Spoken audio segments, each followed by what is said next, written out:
Okay, so this is the second session. Right now, you've probably have a pretty good idea of what class you want to play, and that's all good. And now we start looking at who you are as a person. And a lot of times, I found when Daggerheart did this, it was kind of interesting because usually it's backwards. We usually choose who we are, and then we choose what we are. But I think for the sense of playing for story, um, first deciding what you want to be when you grow up, so to speak, is kind of an important thing. And so now we start to see how what you are, right, your heritage, how that plays into the choices that you made for your class. So we start off, the first heritage is a clank. Um, so clanks are sentient mechanical beings built from a variety of materials, including metal, wood, and stone. Now, I will say that um, your current knowledge base, or at least the knowledge base of the world that you are in, uh, has very little recollection of 3,700 years of technology. So a clank is it can be as simple as a golem or as complicated as like an android or a cyber being an intelligent life. And they can resemble humanoids. They can be animals. They can even be inanimate objects. And the beauty of the clank is really it's whatever you want it to be. So, like organic beings, their bodies come in a wide variety of sizes. So, sometimes they're small, sometimes they're large. Again, that's a choice that you can make if you want to be a clank. Um, uh, because of their construction, many clanks have highly specialized physical configurations. So, examples: some have claws for grasping, some have wheels. Some have built-in weaponry. All this stuff is stuff that if you choose Clank, we'll be able to work this out. I find as a Clank as a magic user would be hilarious because it's like two separate, entirely different things. But anyway, that's for you to decide. Um, Many Clanks embrace body modifications for style as well as for function. Um, Many of the clanks that have been found in Amaroth have some sort of creative edge to them. They have they like physical adornments. They like anything that adds to them. It's part of their creative process. Um, Other ancestries can create clanks, even making a clank in their own image. Of course, a lot of that technology hasn't been discovered yet, so or rediscovered, I should say. And so right now, the clanks that are available are clanks that are at least 1,000 or 2,000 years old, and they've been reanimated somehow. A clank's lifespan extends as long as they're able to acquire and craft new parts. So um, Crank could be there from the time of the destruction of the world 3,700 years ago, as long as they are able to recharge and continue to work on who they are, physically, and keep that all up in order. They're effectively okay. Um, that said, um, in our particular case, the Clank's mind is subjected to the effects of time. So um, it deteriorates as magic that powers them kind of has lost its potency. So, although Clanks could, in fact, be the answer to the problems of Amaroth, um, you kind of are suffering somewhat of a like a amnesia or dementia, where you only get bits and bytes of what is actually happening. And so it's a cool character. I thought it was kind of interesting. Maybe something you would want to choose. The next race. And if you choose Clank, here are some of the features that I thought were interesting. Um, Purposeful design. In our campaign, you are not sure why you exist or who created you.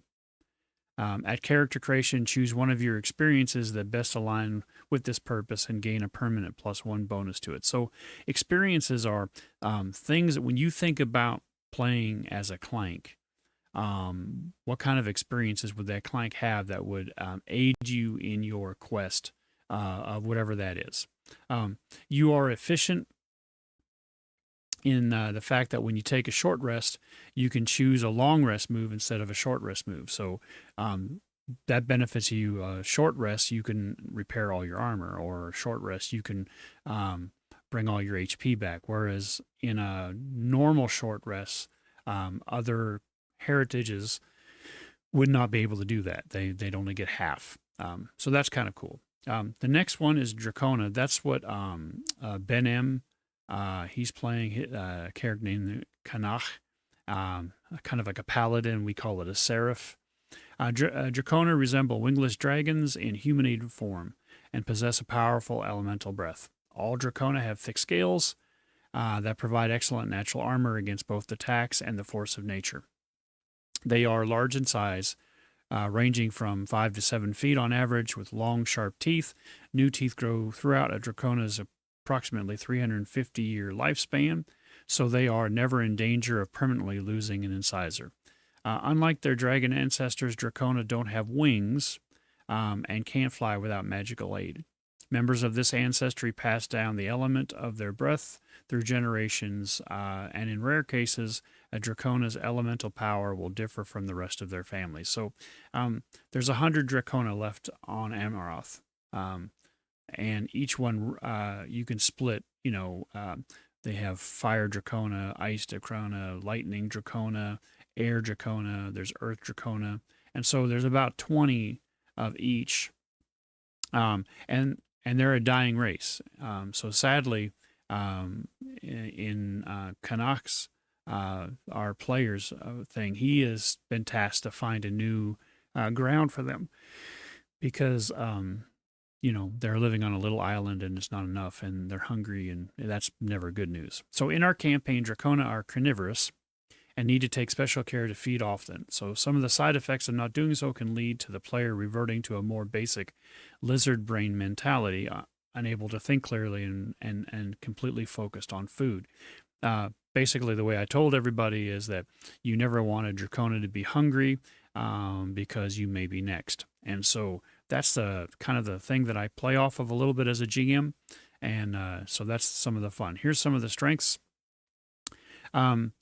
Dracona have scales, obviously. Your scales act as natural protection. When you would take severe damage, you can mark a stress to mark 1 fewer hit point. So that's kind of cool. Severe damage is 3, and so you would only have to mark 2. That's all because you have scales. You have elemental breath. Choose an element for your breath. You can use this breath against a target or group of targets within very close range, treating it as an instinct weapon that deals D8 magic damage using your efficiency or proficiency. So that's kind of cool. What you saw on Wednesday, Ben chose fire as his breath weapon, and yep, it did exactly that. A 1d8, and then it bounced off the wall, and that d8 then also hit, reverberated back. So again, everything that we do in Daggerheart means something, counts as something. Okay, dwarf. I almost feel bad that I have to even talk about a dwarf. It seems like standard fare, but dwarves are most easily recognized as short humanoids with square frames, dense musculature, and thick hair. So Olag is a dwarf, our bartender from the tavern. You haven't met him. Maybe you just kind of pass by. You'll get to know him. He's one of the originators of Tel El-Kir, the city that we're in. Their average height is somewhere between 4 and 5.5 feet. They often are broad in proportions, and their skin and nails contain a high amount of keratin, making them naturally resilient. This allows dwarves to embed gemstones in their body and decorate themselves with tattoos and piercings with no pain. Their hair grows thickly, usually on their heads, but some dwarves have thick hair across their bodies as well. Dwarves of all genders can grow facial hair, I love that part, which they often style in elaborate arrangements. Typically, a dwarf will live 250 years, maintaining their muscle mass well into their later life. So even if you're an old dwarf, you're still a strong dwarf. In our campaign, and you're going to hear me say that, in our campaign usually means here's the caveat: dwarves are short sighted in daylight and equally short tempered, especially when it comes to halflings, who always seem to act too childishly, and elves who think too highly of themselves. So, interactions with elves and halflings usually are not great. Well, considering we have an elf in our thing, I think this would be fun to see that kind of interaction. But again, that's just something you need to consider. They have thick skin. When you take minor damage, you can mark 2 stress instead of marking a hit point. That's kind of costly. I mean, they have thick skin, so basically they can mark 2 stress if they don't get up to that first threshold. So that's kind of okay. But I like this. You can spend 3 hope to have incoming physical damage. So if somebody hits you a whopping, 40 points, this is cataclysmic, right? And so you can spend 3 hope and have that to 20 points, which is hardly a scratch. That's kind of cool. All right, so we have an elf in the group. That's Brian. You haven't met Brian yet. He won't be there next week. He's an EMT. He has to work. But he's our druid, our healer.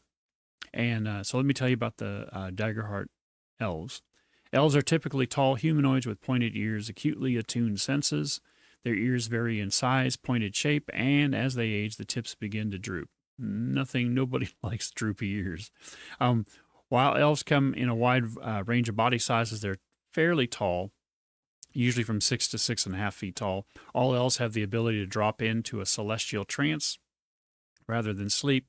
This allows them to rest effectively in a short amount of time. So, what was happening with Brian, the staff that he got was attuned to him and this celestial sleep and that he does. And so, if that staff was in anybody else's hands, it would not function.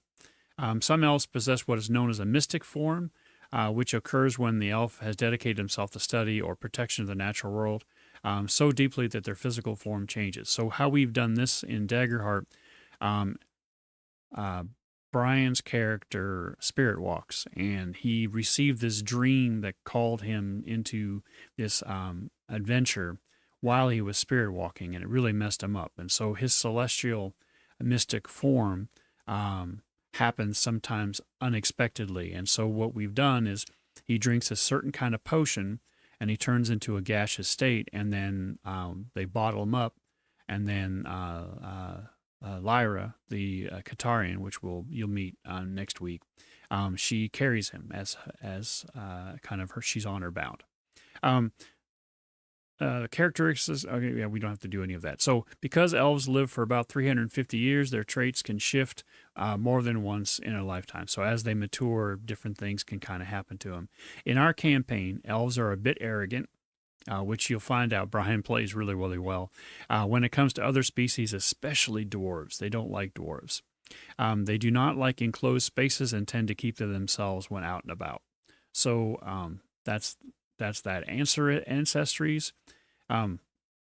You can mark a stress to gain advantage on a reaction roll. This is important, especially in battle, where I'll say, all right, so this person's going to do this, and it's a difference between being surprised or being stunned, and you can mark a stress and gain advantage, which means that you add 1d6 to your rolls, which is cool.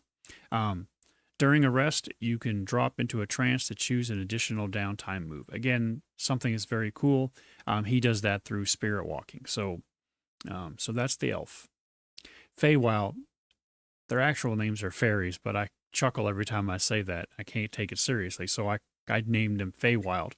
Feywilds are winged humanoid creatures with insectile features. Eric, he plays Perry. Perry is a 2.5 foot tall Feywild ranger, and he has that saber-toothed kitten that is quickly outgrowing its paces. And so these characters cover a broad spectrum from humanoid to insectoid. Some possess additional arms, compound eyes, lantern organs, chitinous exoskeletons, or stingers. So they can be as humanoid as they want, or they can go more insectide. So that's kind of cool. I thought that was fun. Because of their close ties to the natural world, they frequently possess attributes that allow them to blend in with various plants, which you'll find when you get to know Perry. He's very good at tucking in, um, especially into Val's cloak. The average height of a fairy is somewhere between 2 and 5 feet, but some fairies have been known to grow 7 feet. They're rare, but it happens. All Feywild possess wings, and each can go through a process of metamorphosis. The process and changes differ from fairy to fairy, but during this transformation, each individual manifests the unique appearance they will carry throughout the rest of their approximately 50-year lifespan. So Perry has not gone through this metamorphosis yet. He's still a adolescent to a young fairy, and so it's coming. We'll see what that makes. I'm sorry, it's Sunday, it's Saturday night, midnight, so I'm trying to give you this so you have something to chew on before Wednesday. Okay, so in our campaign, fey creatures are hyper protective of the natural world. And so they don't waste anything and live in awe of nature all around them, and it gives them life. And when I mean hyper protective, anything that you do that will damage nature, they will absolutely go ape. So something to know. They're a luck bender once per session. After you or a willing ally within close range make an action roll, you can spend 3 hope to re-roll the duality dice.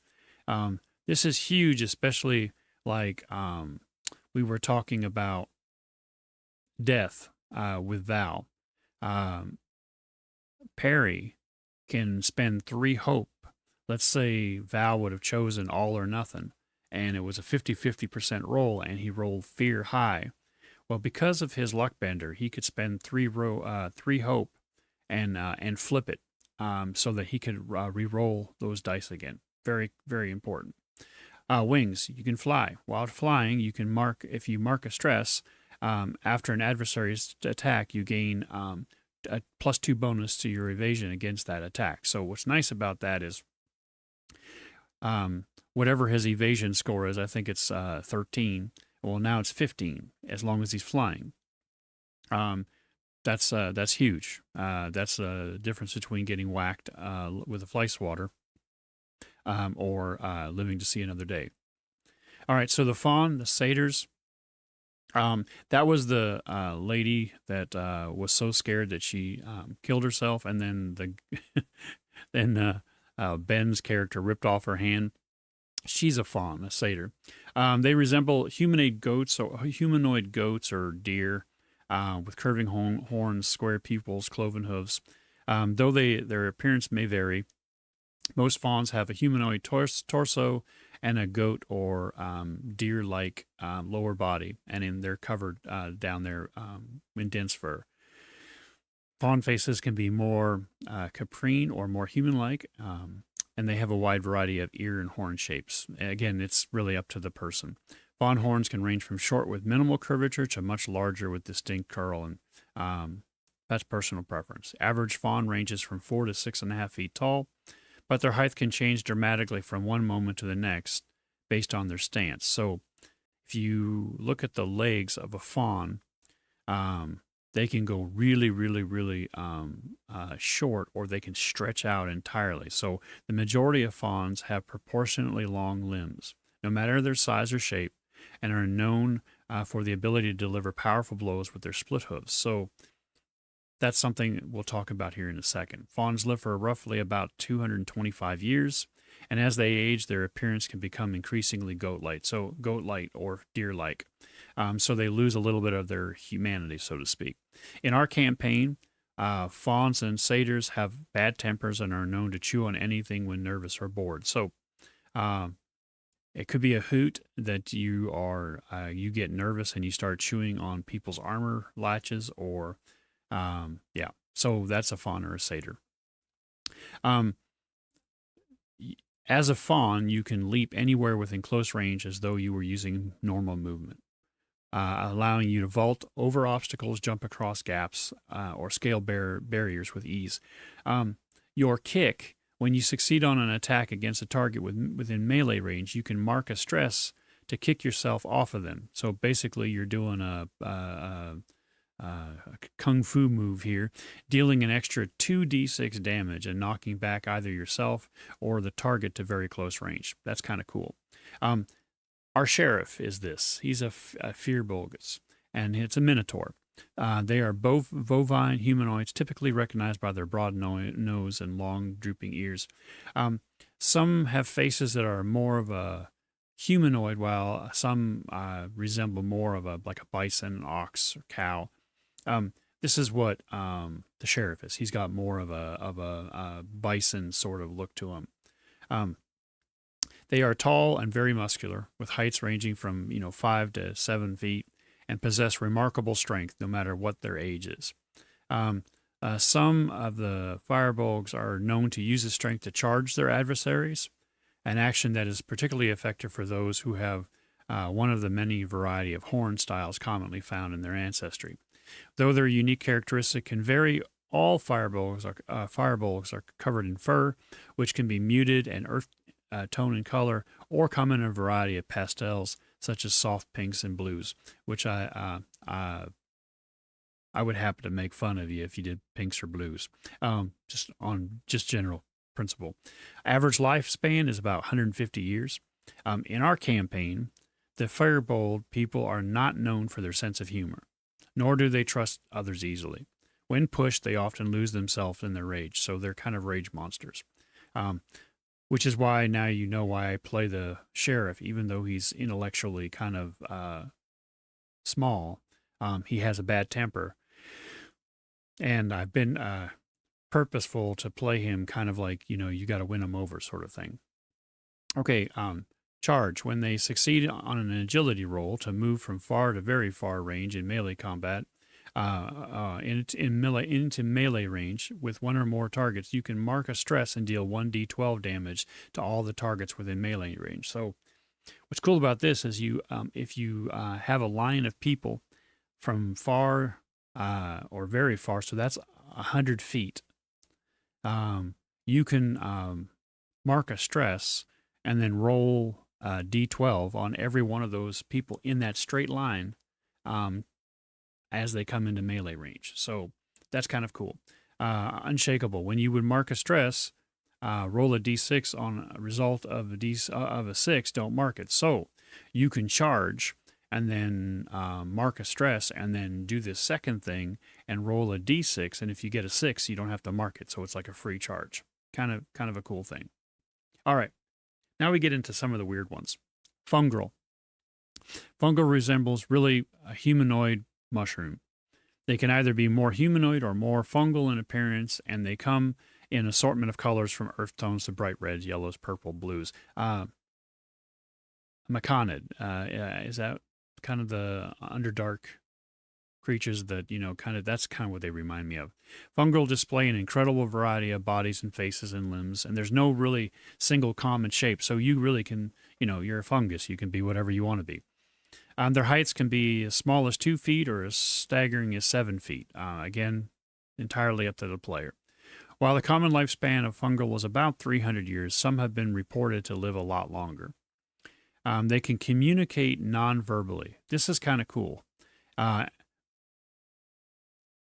There's something about a fungal that can put a thought in your head, but also they can speak to other fungals in long distances. So while a short distance they can speak to people's minds, they don't really have a voice. If they know of a fungal somewhere else, they can talk back and forth over some sort of chemical waveform. In our campaign, fungals are very patient and not in a hurry to jump into things with a lot of careful thought. And, after all, what is 100 years of thinking to someone who can live up to 1,000 years? So playing a fungal would mean that you do not run into anything haphazardly. So in our party, we have a lot of people that are very knee-jerk sort of decision makers, which is okay.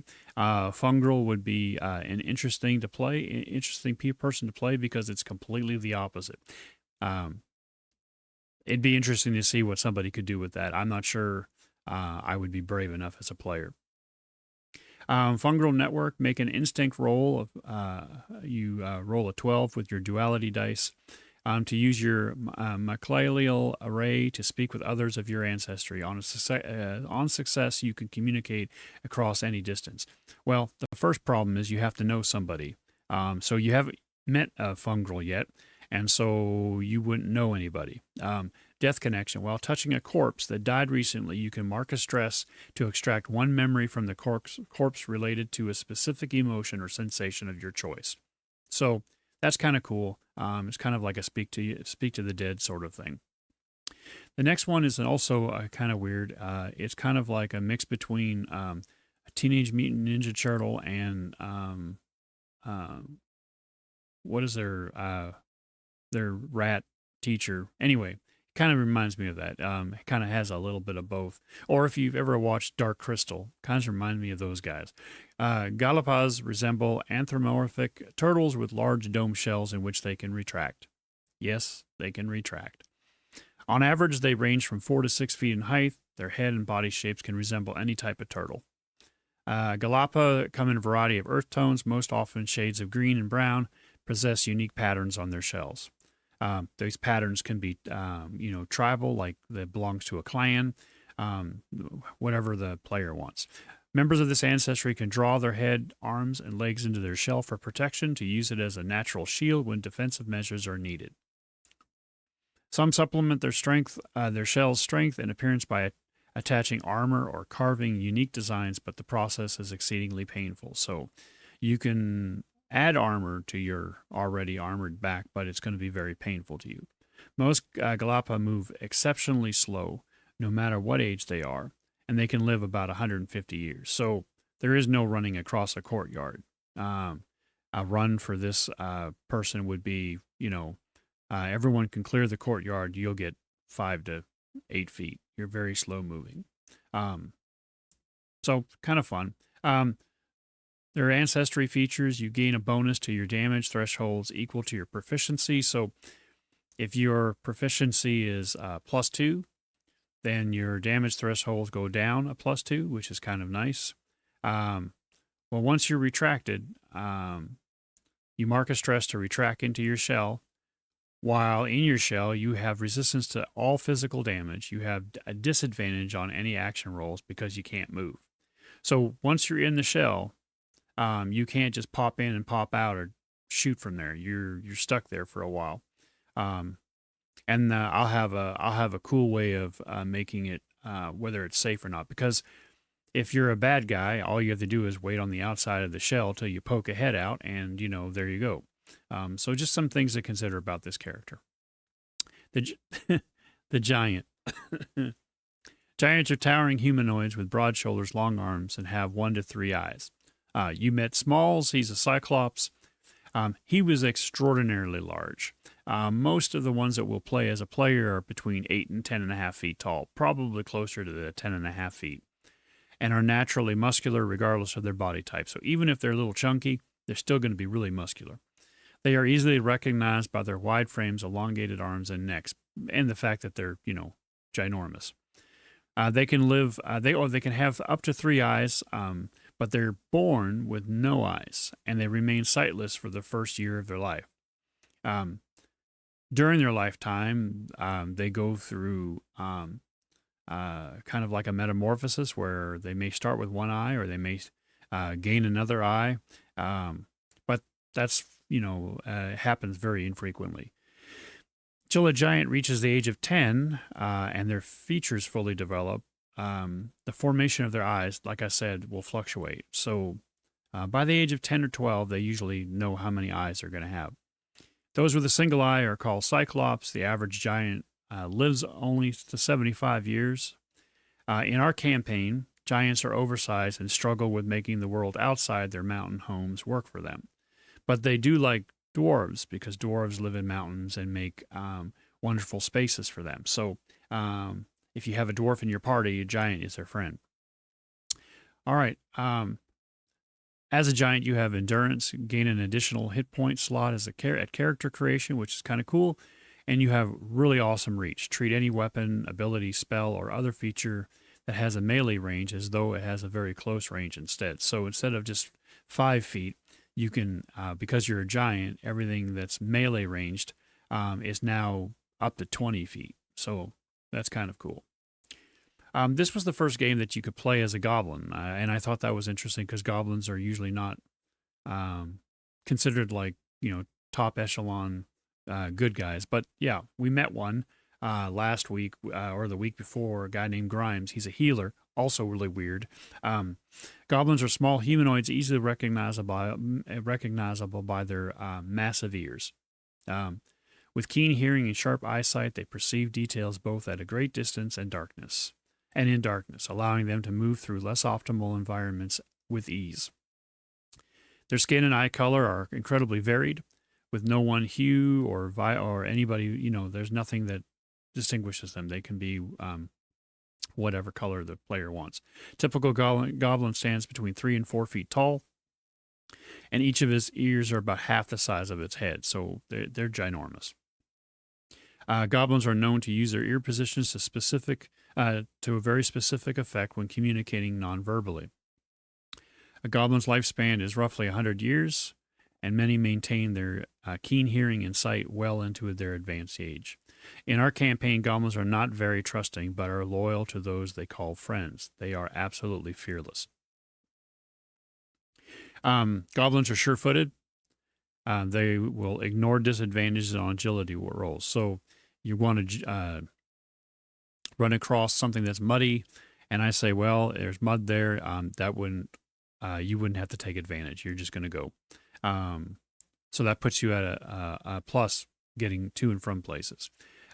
Also, once per rest, you can mark a rest stress to force an adversary to re-roll an attack against you or an ally within very close range. So this is important, especially if, like we were talking to you about that zombie that was absolutely brutal.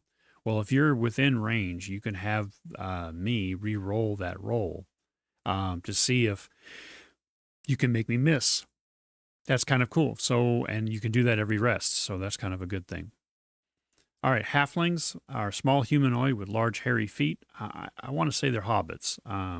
Prominent rounded ears. On average, halflings are 3 to 4 feet in height. You've met one now. Phineas is a halfling. Their feet are larger in proportion than any other part of their body. Members of this ancestry live about 150 years. It doesn't matter how old they get, they always seem to remain youthful looking, which is why I think dwarves have a problem with them. Halflings are naturally attuned to the magnetic fields of the mortal realm, granting them a strong internal compass. They will not get lost. They also possess a acute sense of hearing and smell and can often detect those who are familiar to them by the sound of their movements. In our campaign, halflings are not overly fond of dwarves because they seem so boring, but they do like elves, though that feeling is not returned. By the way, never gamble against a halfling. Their luck is absolutely uncanny. Luckbringer. At the start of each session, everyone in your party gains a hope. That's a pretty powerful thing. Internal compass. When you roll a 1 on your hope die, you can re-roll it. Also amazing. All right, humans. Brian, our Reinhardt. You didn't meet him. He's was the guy that was shadow sick. So humans are most easily recognized by their dexterous hands, rounded ears, bodies built for endurance. Average height 5 to 6.5 feet. They have a variety of builds, some being quite broad, others are very skin and wiry, and many inhabit the spectrum in between. Humans are physically adaptable and adjust to harsh climates with relative ease. In general, a human will live about 100 years. Their bodies change dramatically between their youngest years and their oldest years. In our campaign, every human is looked at with distrust, as it is their history that caused the great shadow curse to fall on the land. So Ben, who's our warrior, has experienced that already, where as a human, it's a disadvantage a lot of times when you're talking to people. They have high stamina. You can gain an additional stress slot at character creation. So that's kind of a cool thing. When you fail a roll that utilizes one of your experiences, you can mark a stress to re-roll. Also powerful. So that's good. Val, he is the Stephen. He was sitting across from you, the rogue assassin. Now he chose an Infernus. Infernus are humanoids who possess sharp canine teeth, pointed ears, and horns.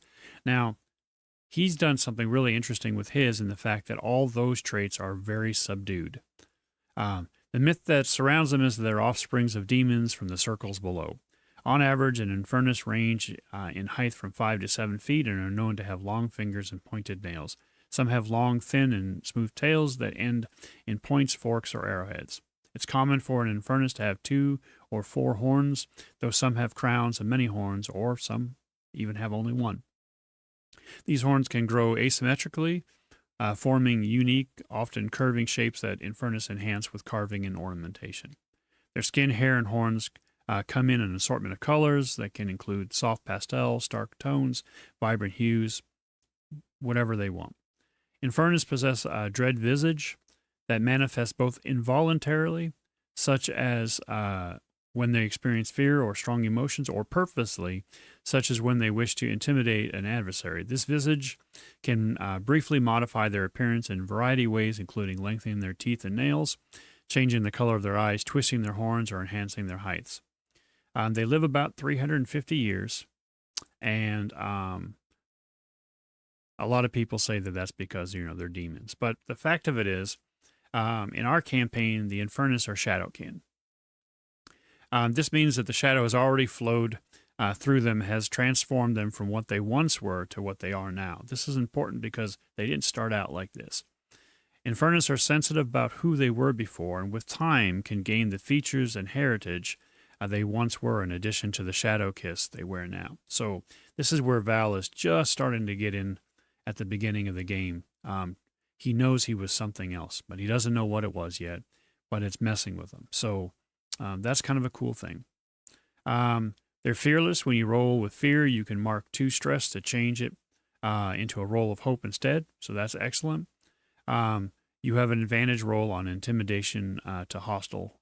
That's that whole, they can change their face and become a horror show. Lyra, she is a Qatari. They're felines. They have retractable claws. Now, her claws are kind of like Wolverine's. They're not adamantium, but they have that same kind of thing. They have vertical slit pupils, high triangle ears. They can they have small pointed canine teeth, soft fur, long whiskers that assist their perception and navigation. So this is why the Minotaur likes our cat person so much. Their ears can swivel nearly 180 degrees and can detect sound, adding to their heightened senses. Qatari can look more or less feline or humanoid. I know that Ashley has chosen to be more cat-like, so we like that, with cat-like attributes in the form of hair, whiskers, and a muzzle. About half of the Qatari population have tails. She does, by the way. Their skin and fur come in a wide range of hues, a lot of calico tones, tabby stripes. They go anywhere from 3 feet to 6.5 feet tall, and they live about 150 years. In our campaign, the Qatari are very aloof with people they do not know, and Ashley does this part excellent. They tend to want to observe things that are going on at a safe distance rather than be in the thick of things. 1 Qatari is great. 2 or more result in a fight for dominance. They do not like being petted and prefer dry land to water. So, as a good GM, I made sure that I gave every opportunity to make her character uncomfortable with the big Minotaur. But yes, 2 Qatari, if she comes across another Qatari, it's going to be a fight. So, feline instincts. When you make an agility roll, you can spend 2 hope to re-roll your hope die. This is important, especially if you failed with fear. You can re-roll that hope die, which is kind of cool. And they have retracting claws. Make an agility roll to scratch a target within melee range. On success, they become temporarily vulnerable. Well, and she also has claws that I think each one does 1d12 damage. It's like they're phenomenal. So for her to use weapons at this point is kind of, it makes no sense. Okay, so then my next one is Hulk lookalike. He does look like Hulk, doesn't he? The orc. Orcs are humanoids most easily recognized by their square features and boar-like tusks.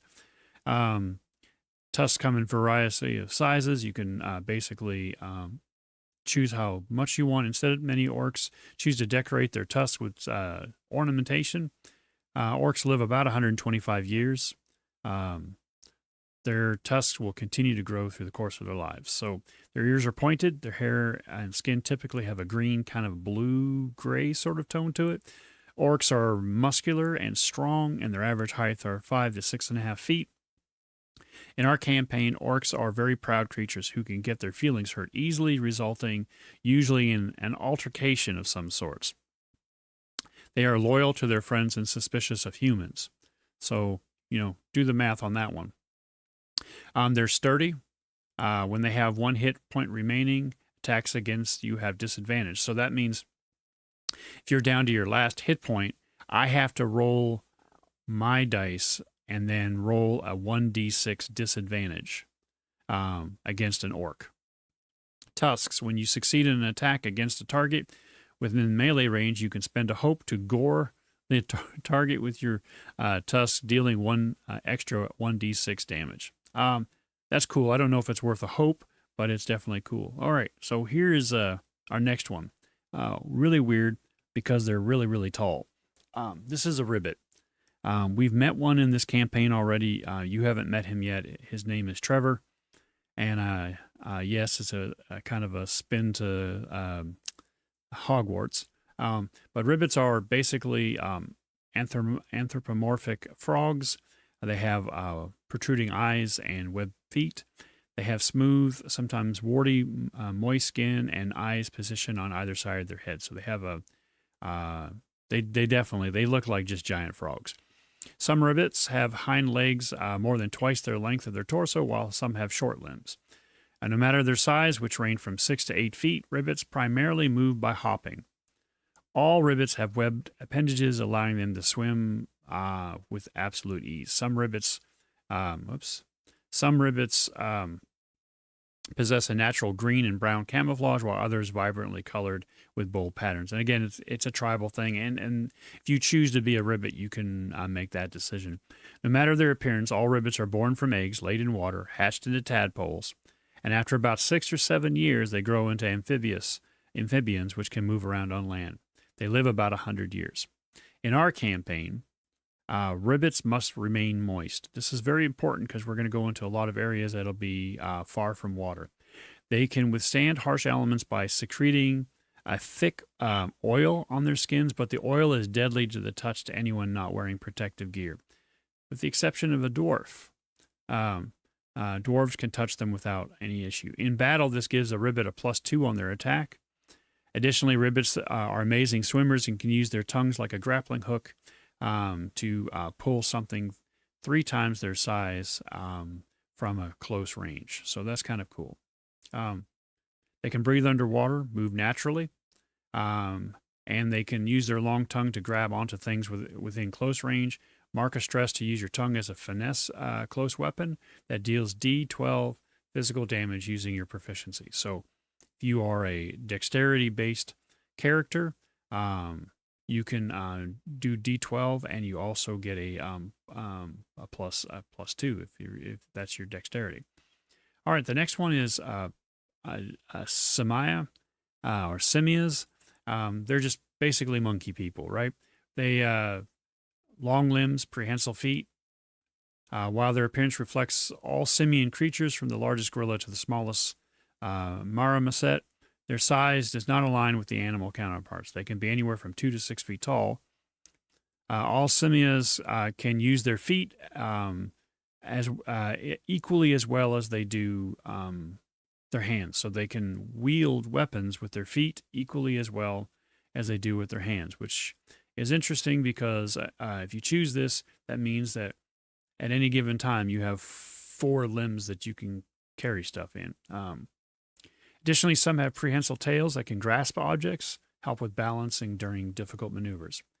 These traits grant members of this ancestry unique agility that aids them in some physical tasks. In particular, Simia are skilled climbers and can easily transition from bipedal movement to knuckle walking and climbing and back again. They live about 100 years. In our campaign, Simia hate water, and they really do not like cats. They're natural climbers. They have an advantage, 1d6 on agility rolls that involve balancing and climbing. This is pretty good. Gain a permanent +1 bonus to your evasion at character creation. Okay, so that's basically Heritage. It's a lot. So I'm sorry the video is so long, but I wanted to make sure that you you kind of went through everything. I'm going to put another video together that's going to talk about your community, and that's going to be important. But the more that you kind of think about this stuff when you come on Wednesday, the faster we can kind of go through the cards and get you set up. So, all right. Thanks very much, and I'll talk to you again soon.